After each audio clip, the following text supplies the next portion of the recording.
I've obtained, and reviewed for that matter, many games on the Xbox Live Arcade service and haven't thought twice about it. However, given the same sort of downloadable content on my DSi, I've never given it a try. Maybe it's because I felt less of a sense of permanence? Never mind that I own 2 GB ASPs, an original first-gen DS, a DSi XL, and now a 3DS. That's a lot of hardware compared to the 360.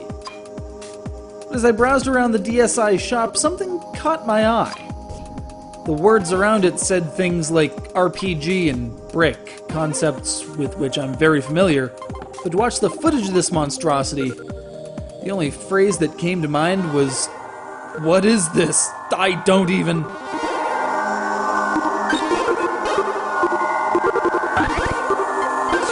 This is ALPHABOUNCE, the DSiWare port of an online Arkanoid-esque phenomenon. And I never thought I'd get to use those words in a sentence, but there they are.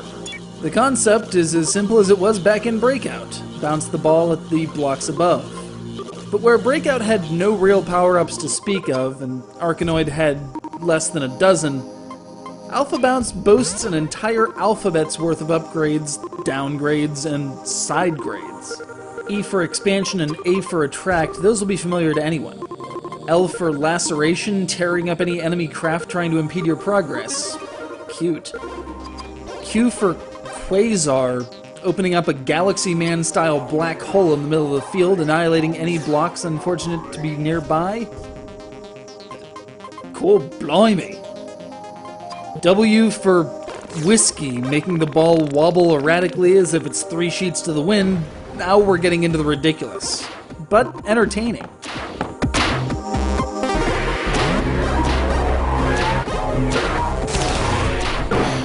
Adding to the madness is a system of upgrades allowing you to customize your paddle, or envelope as it's known in this galaxy, with weapon systems, length extensions, stronger balls, and I'm going to abandon this now before it starts sending me spam emails.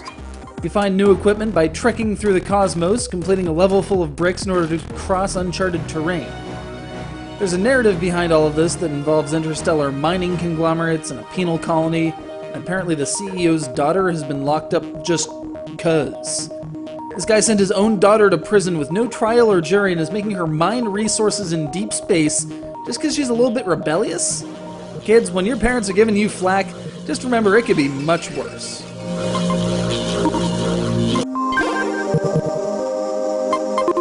But let's get to the crux of this experiment. Paddle control on the DS.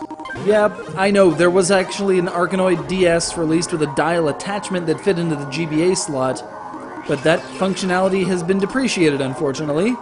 Yet another reason I'm never getting rid of my first-gen DS. That and transferring Pokemon from a third-gen. In its place, we get a stylus control that feels so natural, anyone but anyone will immediately take to it.